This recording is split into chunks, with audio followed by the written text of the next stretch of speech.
And I'm going to say this again. So at mile 50, fuel efficiency read for the first 50 miles, read 17.6 miles per gallon. At 200, the reading was 20.6 miles per gallon. So what average rate was the fuel efficiency changing in miles per gallon per mile of travel?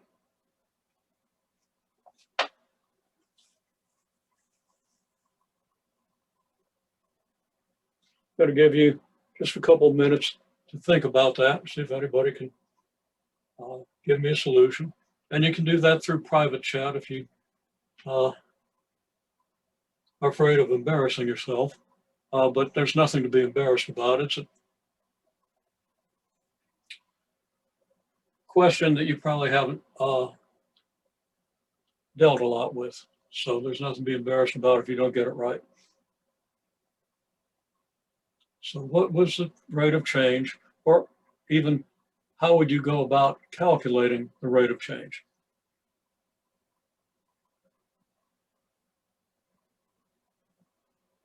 Okay, I've got a response there. And it said, think a change of 0.75 per 50 miles.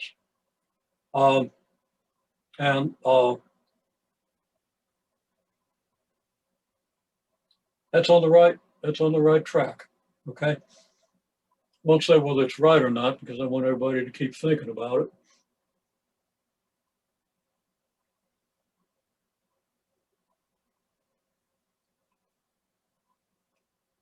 But it's a good response. Even if it's not completely right, it's a good response.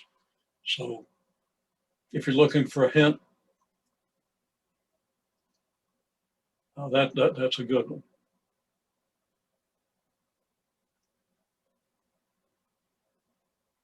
Anybody else? Okay. Well, I hope you were thinking about it, because if you're thinking about it, then you're learning more actively than you are if you're sitting back saying, I know he's going to tell me, so I'm just going to wait until he does. Okay.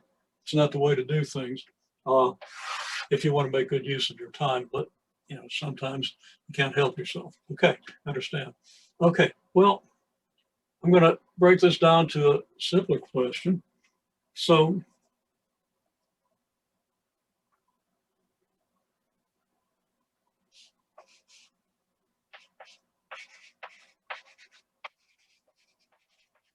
how many miles per gallon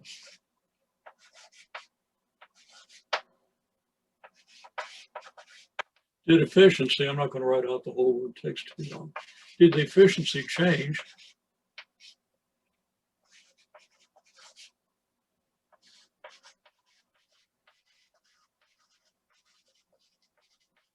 and over how many miles? And if you want, it would be, okay, I've got a result there, and I think not quite, but getting really close. Okay. And maybe it's right, we'll analyze it. You could ask even over how many 50-mile chunks, okay? Consistent with a previous answer that we got. That would be a good way to think about it. How many miles per gallon did the efficiency change? And over how many miles? Now that would be two answers instead of just one, but you can put them together into one answer. Okay, so if you're not sure how to get to one answer, okay, got another one, 3 over 150. And that would imply to me that you think it's the efficiency changed by 3 miles per gallon and did that over 150 miles. Okay, does that sound right to everybody? Might be. And if it's not, it's awfully close. I'm not going to say whether it's right or not. But it's good thinking and very possibly right. Let me open a chat window here so I can see all these.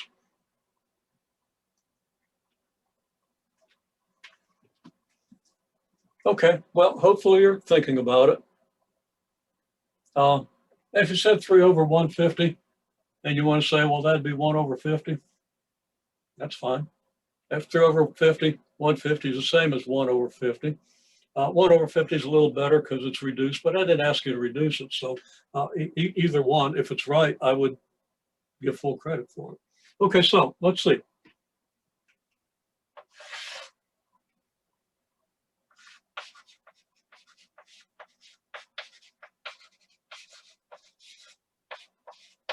The change in the number of miles per gallon. Well, what two numbers up here would you use? Well, you'd use a 17.6 and a 20.6. And what would you do with those two numbers?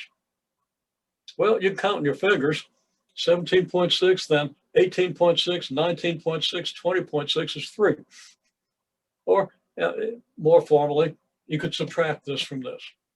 Okay, so the change in the miles per gallon is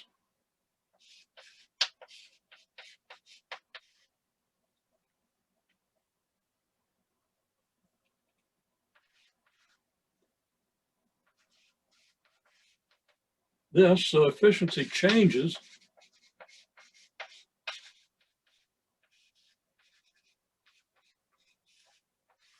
by 3 miles per gallon. Okay. Now, how many miles? Now, there's a temptation to just take the 200, say it's over 200 miles. Okay. But I didn't travel 200 miles. I traveled 150 miles. So,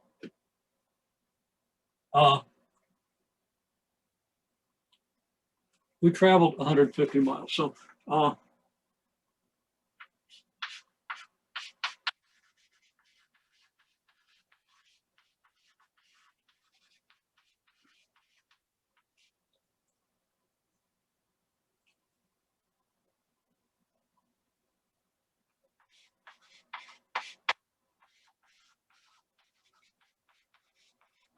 I'm at the 200-mile point of the trip. So it's an average efficiency over the whole 200 miles, but that's not what the question was. The question was, over how many miles did I travel? It's miles of travel, not mile of travel. Okay. Okay, so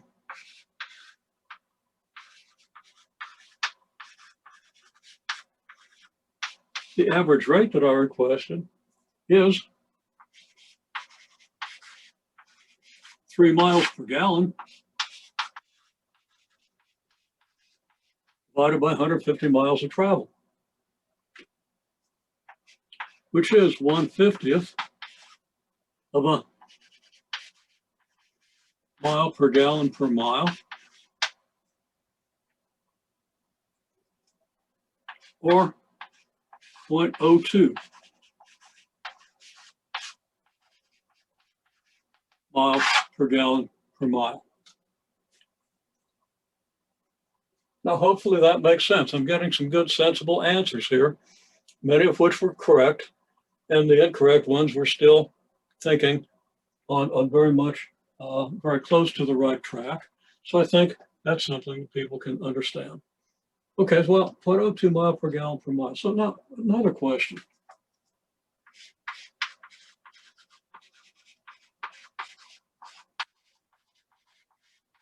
How much change is expected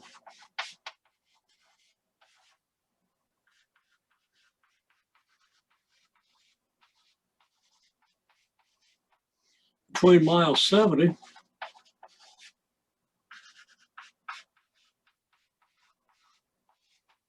and mile 100?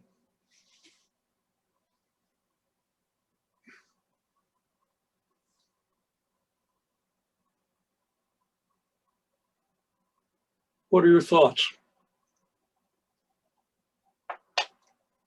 And be sure you're thinking about this, even if you don't want to.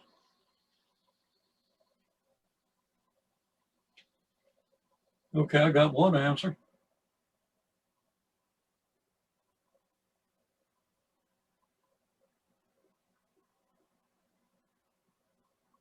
Again, not going to comment whether it's correct or not, because I don't want to influence anybody. Do your own thinking.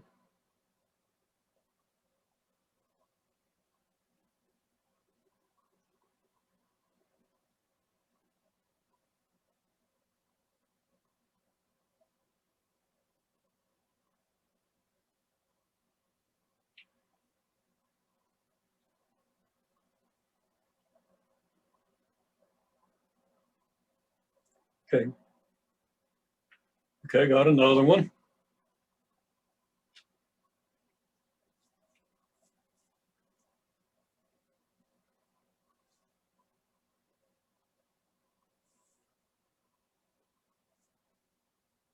Okay, well, we don't want to wait too long, so we've got a little bit of a late start. I want to get this idea. Okay, well,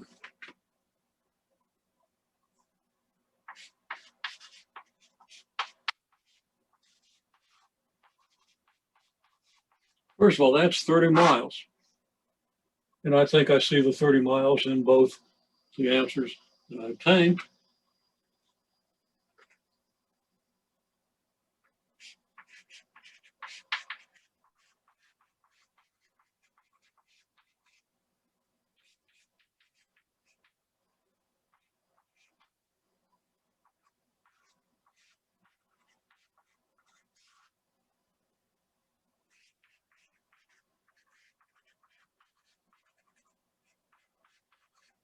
Now I can take the 0.02 miles per gallon per mile and say that this is telling us that for every mile, the mileage changes by 0.02 miles per gallon. Okay, so if it's 30 miles and 0.02 miles per gallon for each mile,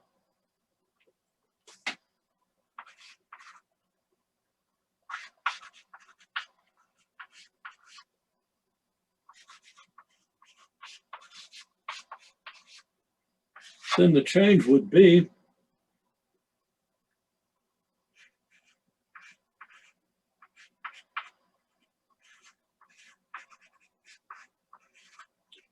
30 times 0.02 miles per gallon, because this tells us every mile you expect the mileage to go up by 0.02 miles per gallon.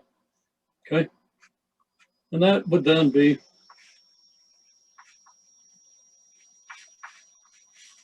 0.6 miles per gallon.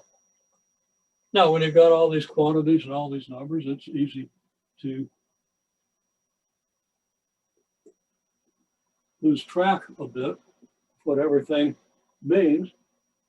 So we want a way of sorting all this out. So I can come over here and say, okay, summary.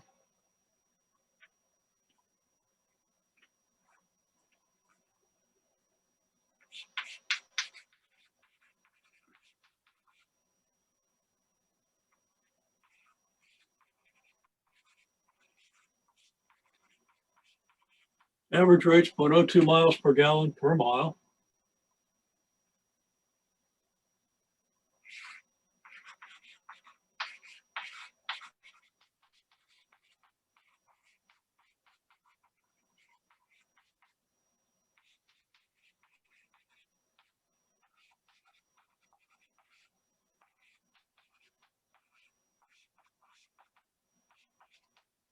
And we can formally put this as the change in efficiency is going to be 30 miles multiplied by 0.02 miles per gallon per mile. And we can write that as then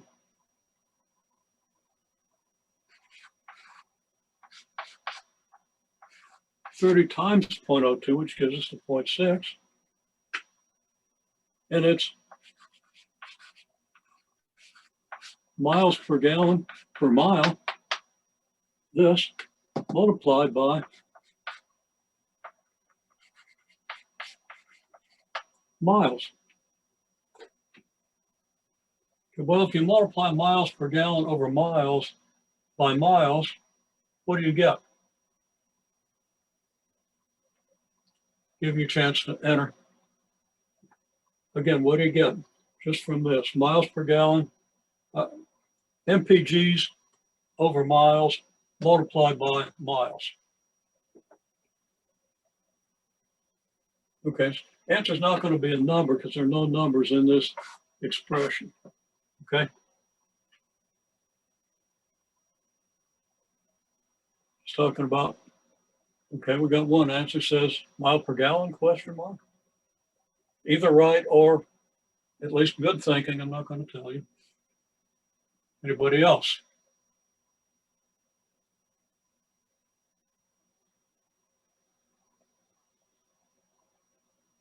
Well, go back to what you know about fractions. Okay. 30 times 0.02, of course, is 0.6. We're going to take care of that. But you know, this mpg per mile. And instead of miles, I'm going to write miles over 1. Okay. And that's the same as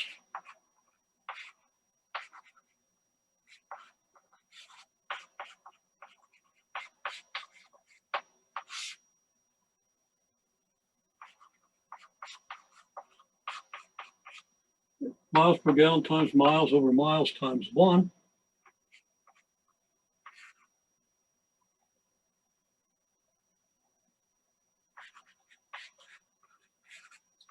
And I can rearrange that as mpg over 1 times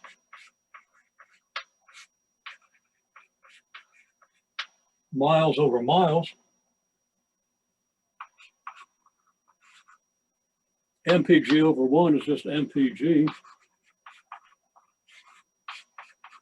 Miles over miles is like 1, because when you divide something by itself, it's 1. And that's 0.6 miles per gallon. Now that's the long way of reasoning it out. But if you're dividing by miles and then multiplying by miles, miles go away. You're just left with miles per gallon. Because dividing by miles is undone when you multiply by miles. So there it is. Now,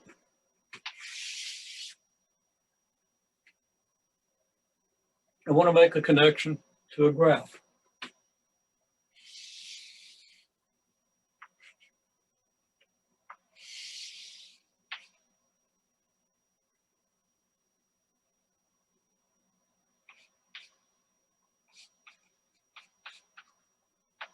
I'm going to let X stand for miles, and I'm going to let Y stand for miles per gallon. My original information was, well, we go up to 200 miles. There's 200, there's 100, and here's 50. And here's 100, here's 150. Okay, on the miles per gallon, let's say that 20 is here, 10 is here, 15 is here. Then my 17.6 is about halfway between 15 and 20.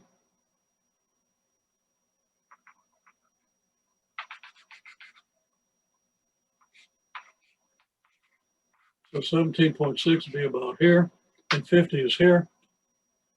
So the coordinates of this point are 50 and 150. And let's see, let's just put that, I'll label it. It's not 50, 150, 50, 17.6. So this point here represents the fact that when I was at 50 miles, my fuel efficiency was miles per gallon. Okay. Now, when I'm at 200 miles, my fuel efficiency is at 20.6 miles per gallon. So I'm going to have a point on the graph that's at 20.6, maybe that's about here.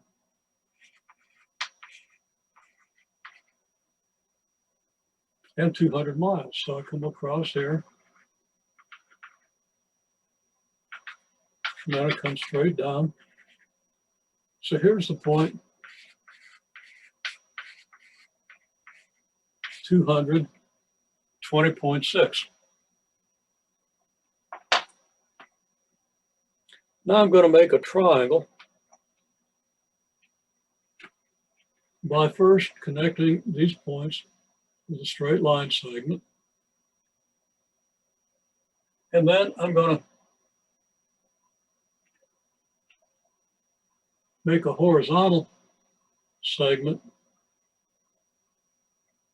here and a vertical segment here. So this is horizontal.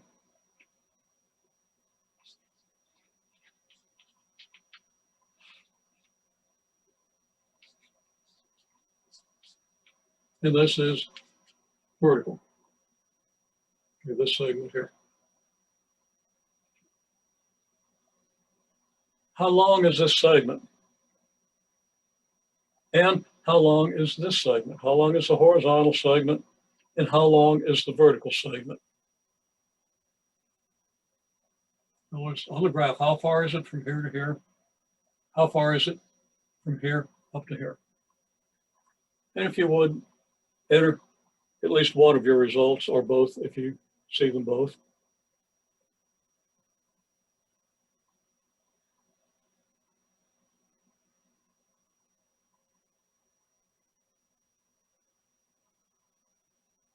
Okay. At least one person thinks it's 150 and 3. And then before that, I saw 150 height and 3, 150 horizontal and 3 vertical. Well, 2 people in a row came up with an answer that quickly.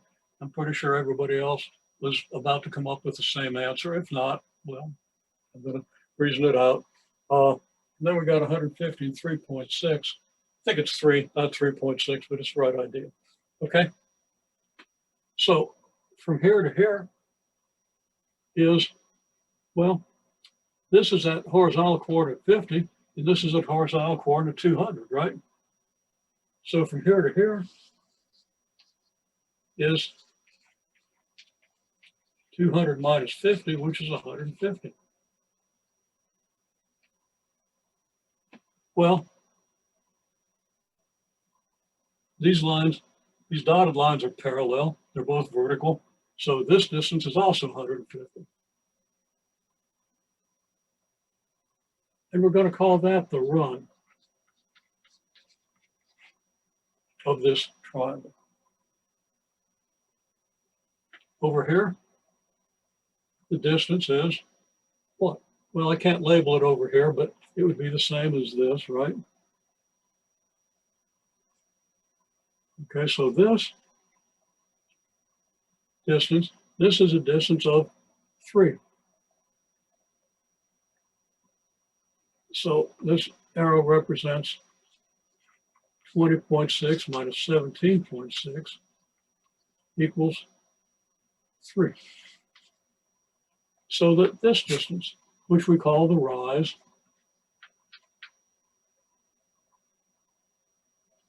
is 3. So we've got a triangle with a rise of 3 and a run of 150. What's the slope?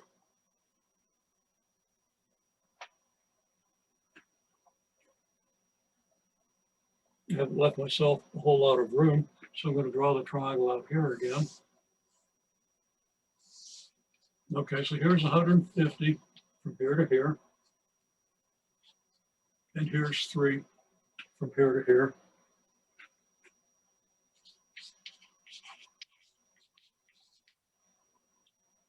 What's the slope?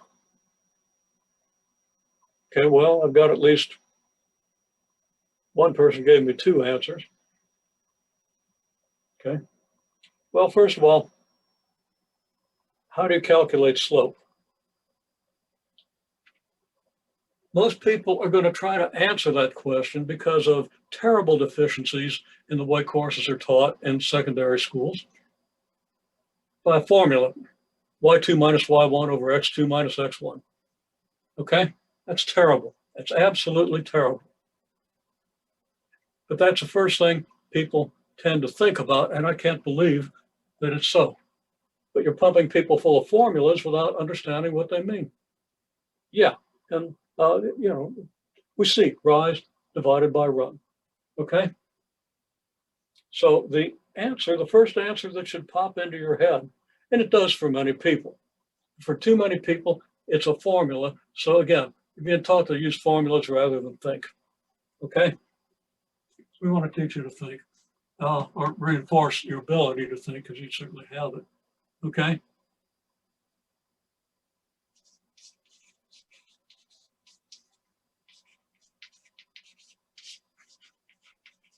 Slope is rise over run. So the slope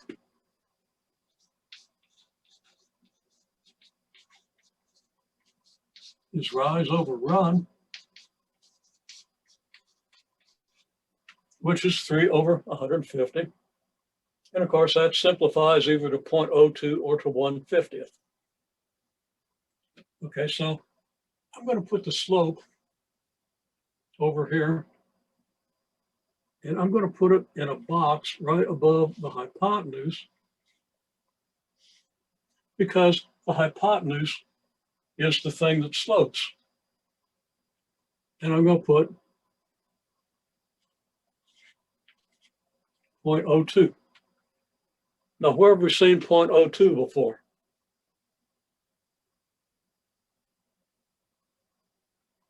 Somebody will tell me where we've seen 0.02?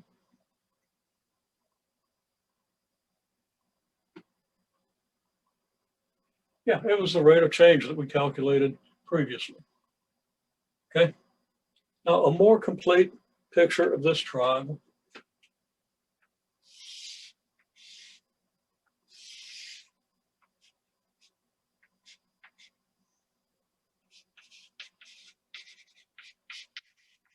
$150 miles, 3 miles per gallon. Why is this 150 miles? Not because that was stated in the original problem. I didn't even connect this to the original problem, although there's an obvious connection. Okay? It's 150 miles because the units of your x-axis are in miles, so that from here to here is a measure of how many miles were traveled. Similarly, the units here are miles per gallon. So that this rise is the change in the number of miles per gallon. And now the slope equals 3 miles per gallon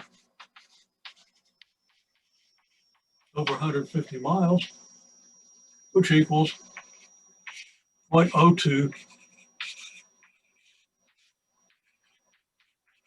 miles per gallon times the miles.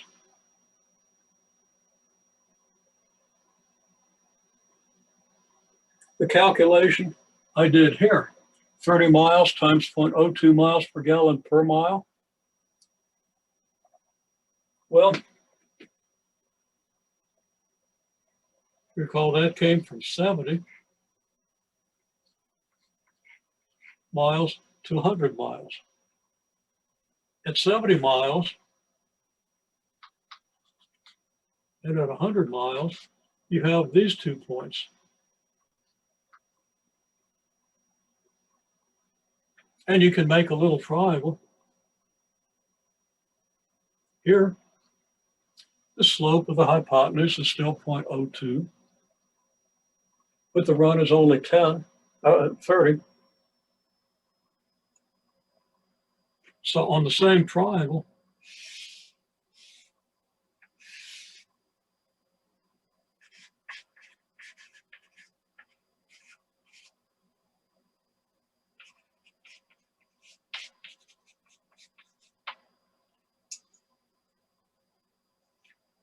I can build this little triangle here between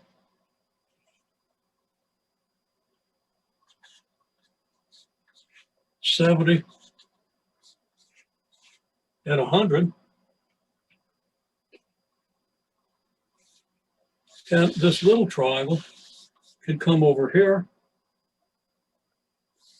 draw it a little bigger so we can calculate with it.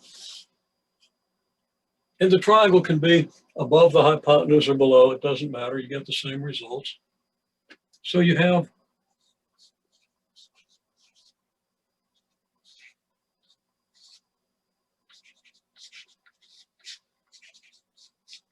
slope of 0.02 miles per gallon per mile,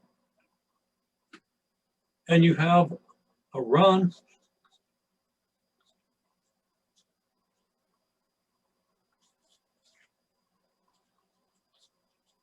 of 30 miles.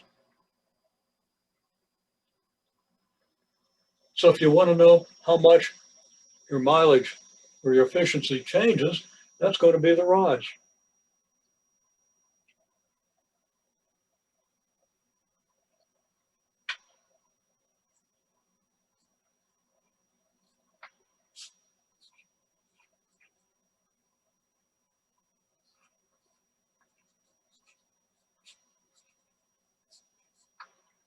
Okay, the rise is 0.02 miles per gallon per mile.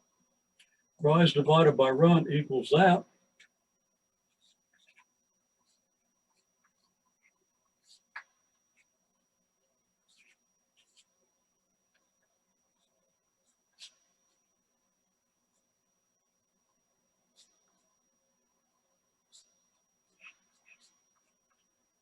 So it's this times the run.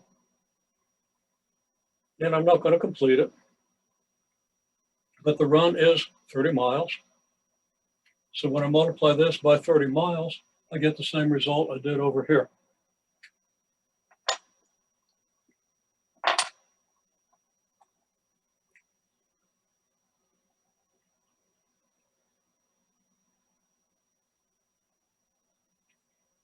Okay. So I can identify a rate of change with the slope of a triangle. Okay, now I'm going to flip the board here and give two definitions of rate of change that you should be able to understand in terms of this example. And incidentally, I took some more data on the trip. I think I've still got most of it in my head. Some of it I better write down before I lose it. And it got a lot deeper than this. And it worked out really neat. And I might tell you about it, but it's kind of on the level of something I'd give a freshman or sophomore engineering student, even though it doesn't require any more math than you already know. It's a little more complicated, so I might not tell you about it. If I do, it'll be in an optional video. You don't have to watch it. Okay, well, anyhow.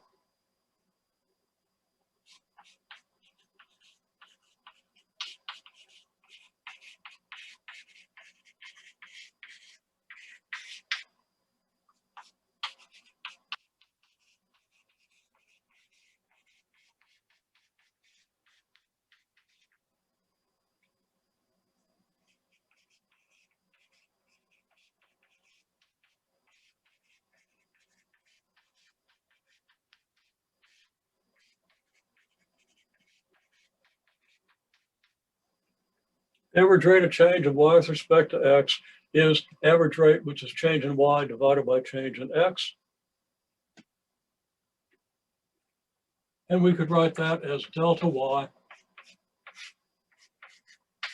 over delta x. Delta y meaning the change in y, delta x meaning the change in x. This is notation that you should understand from your prerequisite courses and so forth. Okay, change in y divided by change in x.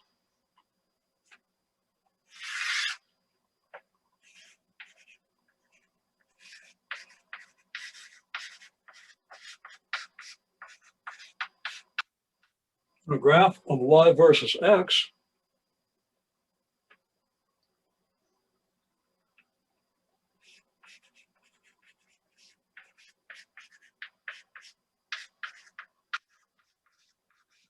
change in y is the rise, change in x is the run.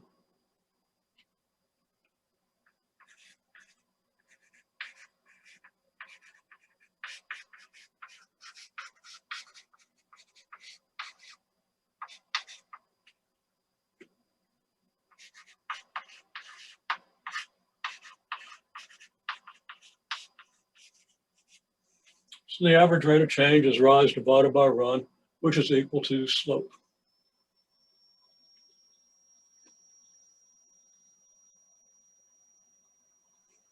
So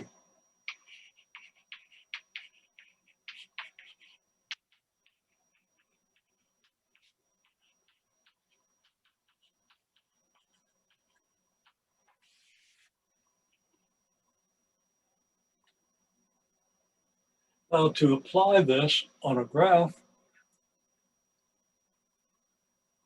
or to apply the definition, you need two values of y and two values of x. Otherwise, you can't get a change in y or a change in x.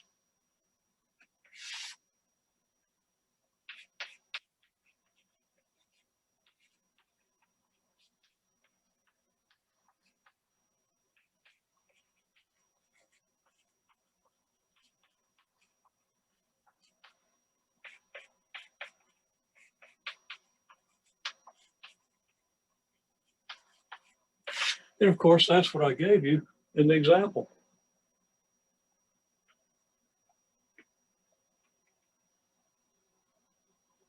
Two values of y, two values of x to find the changes.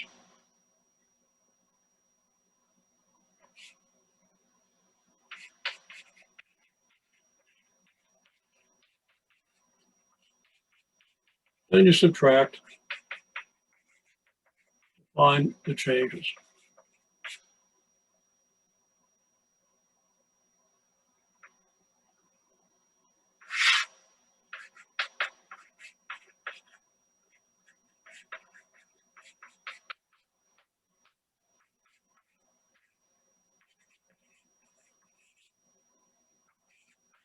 Equivalently, you need 2 points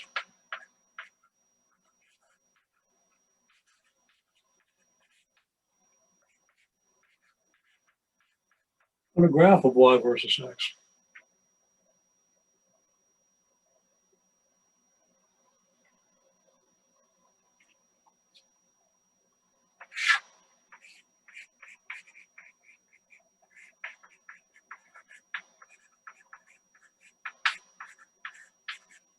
Then you find the rise and the run. The rise is the change in y, the run is the change in x.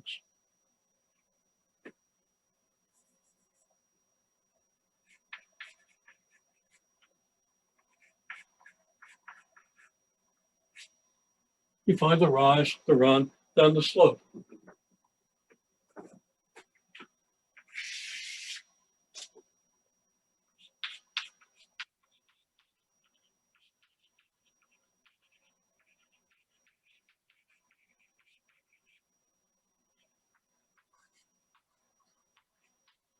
If you know the average rate and the run, or and let's say delta x,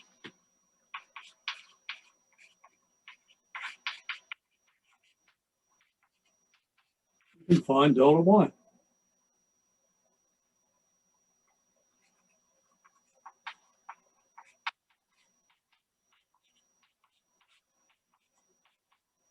Average rate is delta y over delta x. Multiply both sides of this equation by delta x.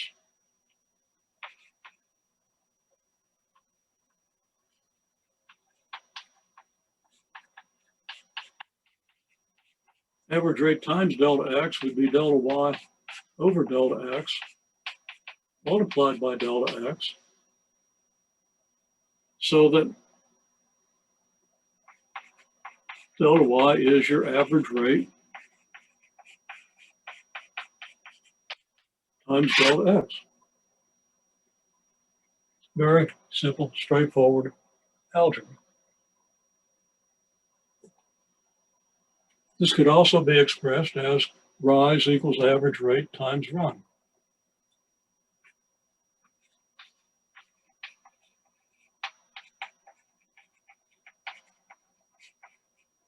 Well, average rate is a slope.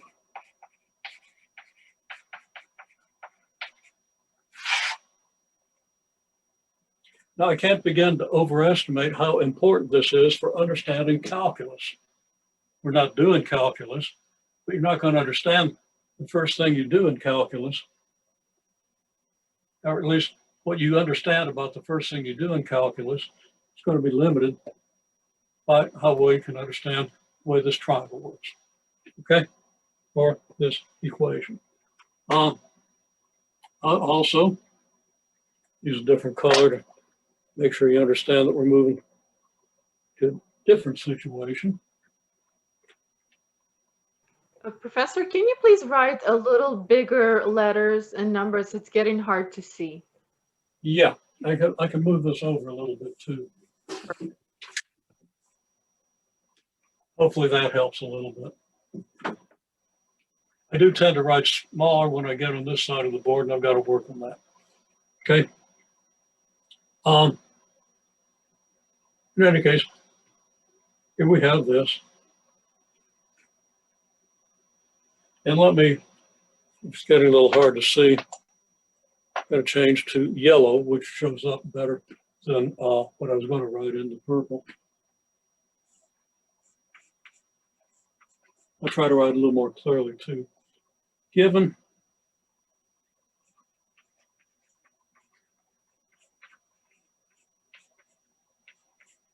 the average rate in delta y,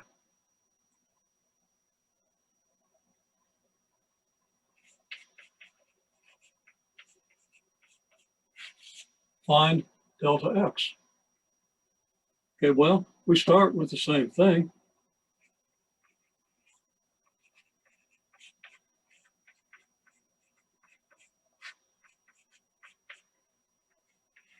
And we do the same first step, and we get this.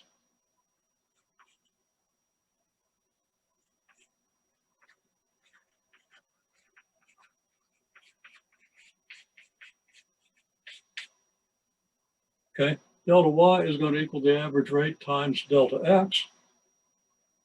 But we already knew that, but we're going to use this because we're trying to find delta x. Now, I don't have room to write out the details of the algebra.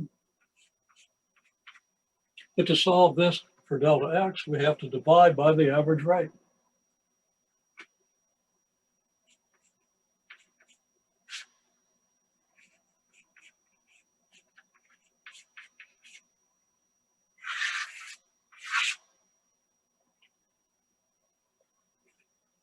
Now, if we know that your average rate is delta y over delta x, or change in y divided by change in x, then that's all we need to know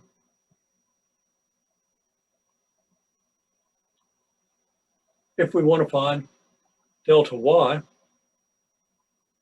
when we know the average rate in delta x. We just do the algebra. We multiply both sides by delta x, we get delta y. So it's not like you have to memorize this result. You can always get it from this if you can do just a little bit of algebra, multiply both sides by delta x and simplify it. Similarly,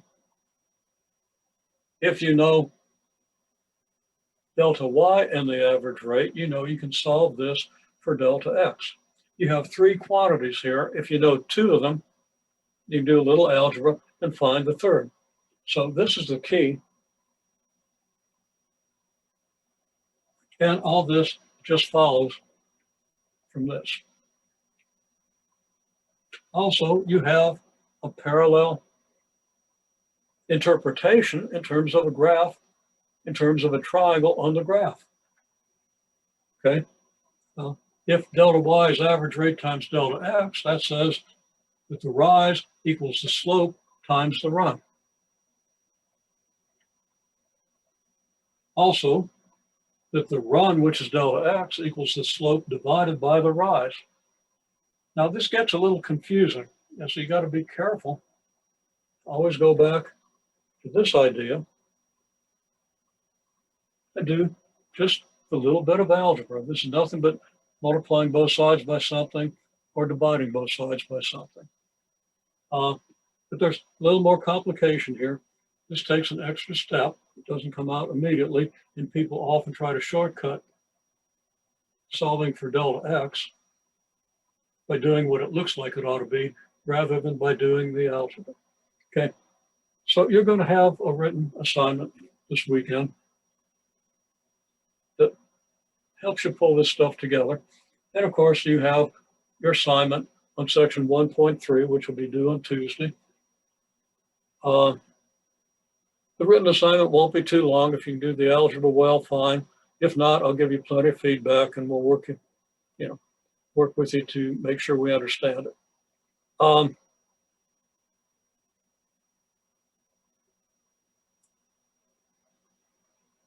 Okay. Well, we are 1 minute over time. I'm sorry we got started a little later than planned today.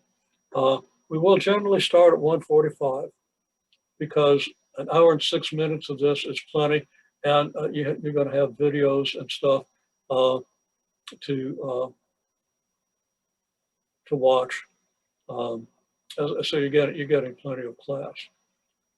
Probably more than you really want, but it's probably what you need.